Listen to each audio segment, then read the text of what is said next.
Hello everyone, welcome to GGN. Today is Wednesday, September 11th, 2013, and I'm ready to go here, cover some Syria news.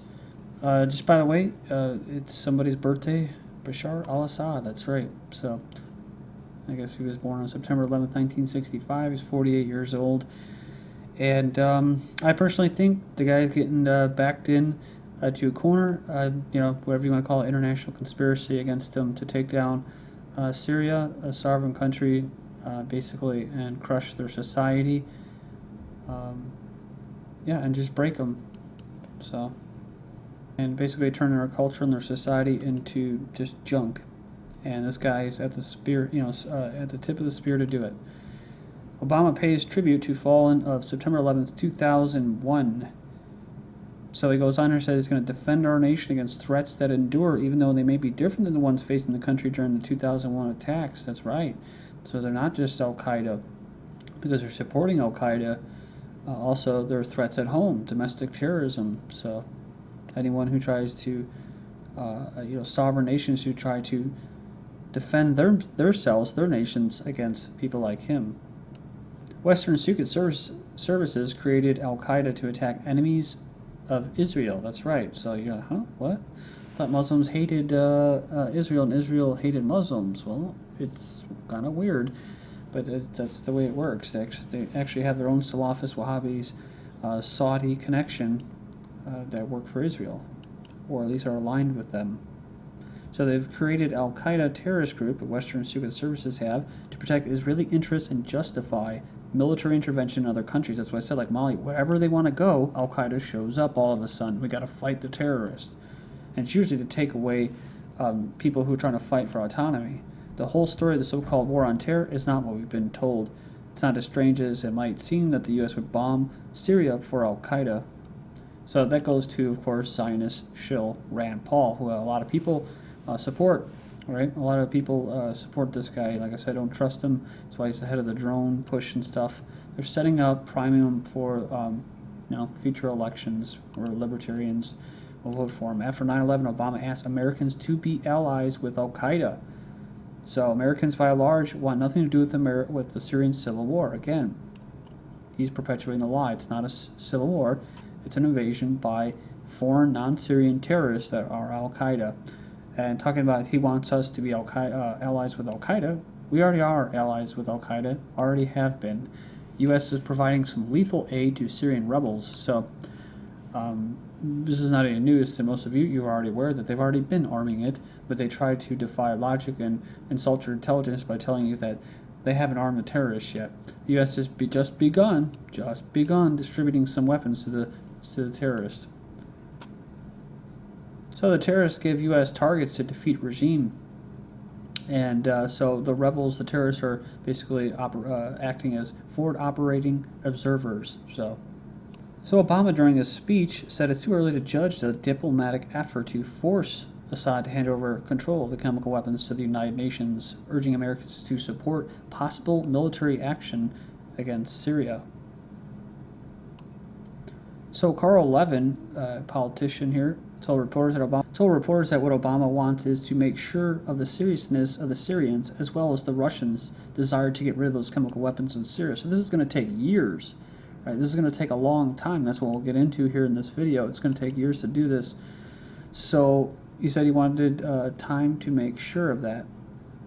So Obama's goal wasn't really to sell a military strike. They already know, like I said before, that based off algorithms, they already knew that people weren't going to support this, like a direct airstrike. So what I think is they met with Russia. Well, like I said before, it wasn't really a meeting. It was just Obama and Putin sitting in a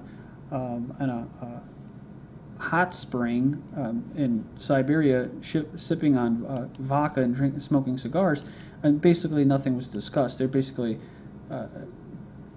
talking about the talking points that were given to them by the CFR and different international corporations and their masters. So I think what's going on here is a little good cop, bad cop. That was my first instinct, and it went down in a video when I heard about Putin saying that they got to hand over their chemical weapons to avoid an airstrike. I'm like, this sounds a good cop, bad cop. So Russia kind of did what I thought, which was they fooled Assad. They fooled the government there. And so, like Levin said, this whole point was to try to scare Syria to make sure that they give up those chemical weapons now. So pretty much it's an admission of guilt. So this big chess game, Syria, they lost. They bought some time, but I think they lost. CNN poll says U.S. public against Syrian strike resolution. A poll showed that though 8 in 10 Americans believe that Assad gassed his own people, a strong majority don't want Congress to pass the resolution authorizing military strike. So this is interesting. 8 out of 10 believe that he gassed his own people. So it goes to show their mentality, and it goes to show their knowledge of the facts of what's going on. Facts are, of course, is that he didn't do it. The only gas attacks that took place were the ones that were carried out by the rebels or the terrorists that are backed by him in the West and the United States. But nobody said anything about that. But the reason people are against this is not because it's destroying a sovereign country in their name and supporting terrorists to do it, but it's what? It's because they think, oh, just let those Muslims kill each other, and oh, our economy, our sluggish economy, because they've been robbed by Jewish bankers, and they don't have anything to do with it. So kind of for the wrong reasons. As far as protesting, Hollywood mum on Syria, they're quiet on Syria over fears of appearing racist. Liberals in Hollywood are not speaking out against Obama's calls for military strikes because they are in fear of being called racist, says veteran actor Ed Asner. A lot of people don't want to feel anti-black by being opposed to Obama, so there you go. That's why it was so good to put him in there. Can't say anything, otherwise you're a racist, even though he's half white and half black. Speaking of controlled opposition, Alex Jones, Syria diplomacy, a plot to extinguish humans so Obama and elitists can be cyborgs. And this is how they quoted him, and although he'll say, oh, it's totally misquoted and taken out of context. Well, Raw Story, of course, is a liberal site, but at the same time, anyone like myself is going to be considered and lumped up into this group called fringe conservatives and conspiracy theorists, right? Conspiracy nuts. So that I'm presenting facts, but it's not true, right? It's not reality. So he goes in there and starts talking about all this stuff that is semi-true, right? About they want to become cyborgs using life extension technologies, but talking about giving up their chemical weapons. That way they can come into any country they want that has any type of weapon systems and call them WMDs and then dismantle the country's infrastructure, of course. So they can be attacked by what I think are his masters, Zionists and Israel. And that's his job, right? His job is to say, oh, there's all kinds of different interests, including Russia and the U.S., France, Israel, Saudi Arabia. It's mostly Israel. So when he goes on and says that's the religion, transhumanism. Well, technically it is, but also it's also Judaism. So it's anything to deflect away from that. As long as you don't mention that, you're all good, right? You can call them globalists, robber barons, the globalists. Israel stockpiled chemical weapons decades ago, according to a document from the CIA, citing by Foreign Policy. Israel is believed to have secretly built up its own stockpile of chemical and biological weapons decades ago. Of course, these were used on the Palestinians.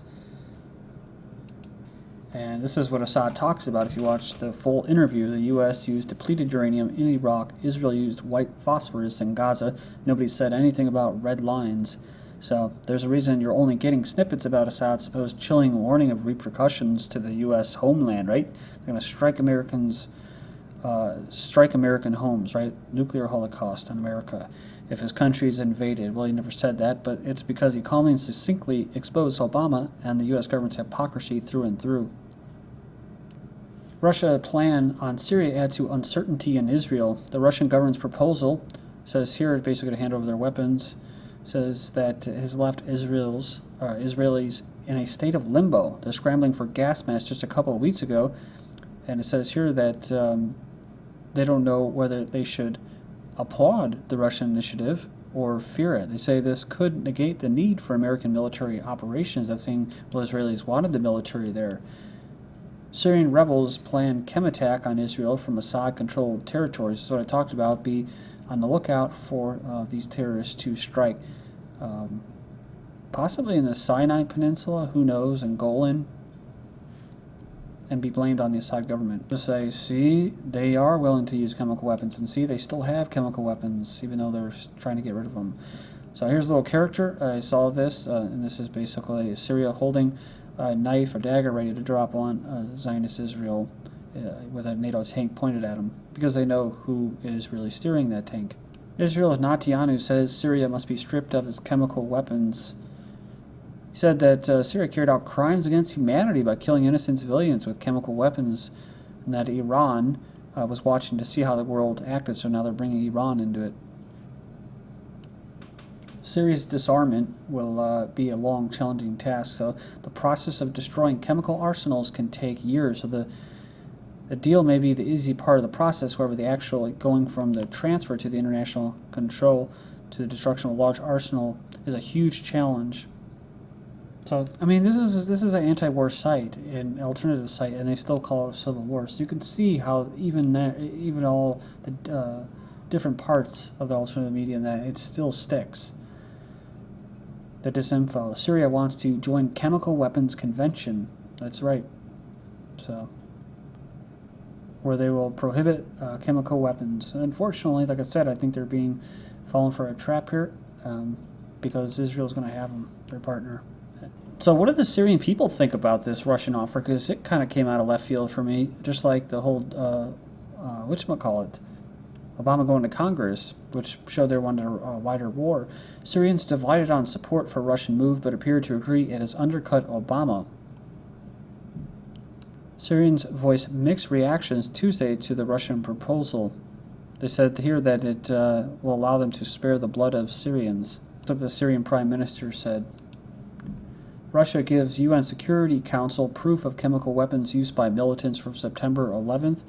So Russia has passed proof of the use of chemical weapons by the militants inside Syria to the United Nations. And this is for the attack in Aleppo in March, the previous one.